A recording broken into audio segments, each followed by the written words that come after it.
40,000. So let's hypothetically speak that he hits 40,000 points. Yeah. That technically means LeBron is number one in points all time. Mm-hmm.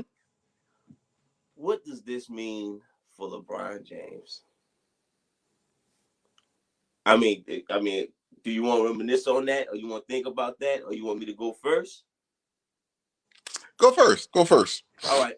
So at first, I ain't gonna lie, I used to picture that, blah blah blah blah. It's really not that big a deal. But then when I sit there and really think about it, that's actually a bigger deal than I thought. Especially the fact that when you look at Kareem, how he scored his 39, you could credit Magic to a lot of that. You can't credit LeBron scoring to no one but LeBron. And there is an argument. There's some validity. If I'm using the right word, I'm probably not using the right word. But there's some, huh? I said that's the right word. Yeah, all right. I watch enough TV. I'm about to see.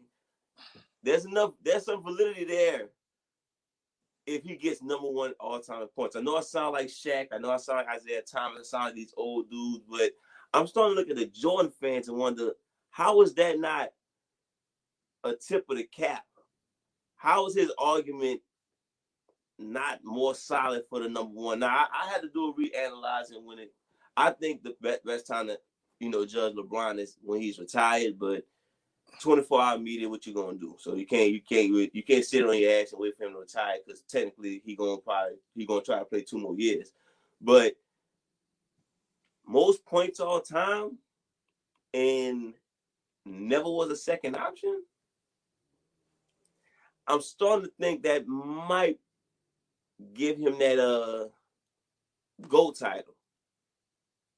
Where you stand at on that? Well, first, where you have LeBron right now? Is he number one? I debate between 2 and 3. I still ask myself, why do I put him above Kareem? I do give credit for people playing their roles perfectly. And even though Kareem wasn't the number one option in maybe like 3 of his championships, I do give credit that he was a major piece to it. Maybe not the last one.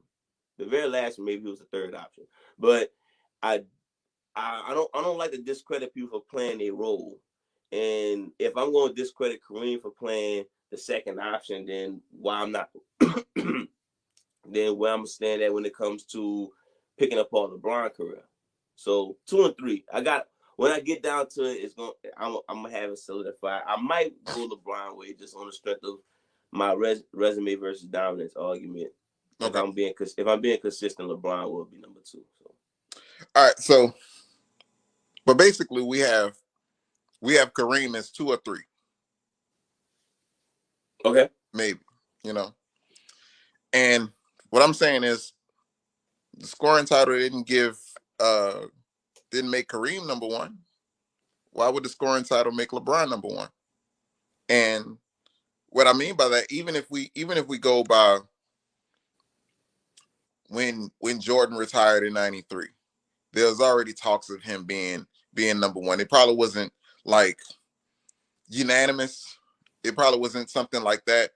But if we really look at it, like, the scoring title is going to be the scoring title. It's going to be great. It's going to be a great accomplishment. It's going to be an attribute, or it's going to be an argument for people who never saw Michael Jordan play versus people who saw LeBron play. That's what it is. But for the people who saw both players play, we can look at Michael Jordan playing what, as of right now, he played 4 less years than LeBron, and he has more championships, more Finals MVPs, more Defensive Players of the Years, more MVPs. Like, he did this in a much shorter period of time, and LeBron has the longevity argument. That's what he has. So when it comes down to it, the longevity versus the dominance argument is a trash argument, or the argument for longevity over dominance is a trash argument, because if we look at it, if we compare two players, one who has longevity versus one who has dominance, we're gonna always pick that person who has dominance. Now, LeBron has been dominant in the fact that he has had longevity, but Mike was more dominant. So that's why we still have Mike as number one, because Mike was more dominant than what LeBron is.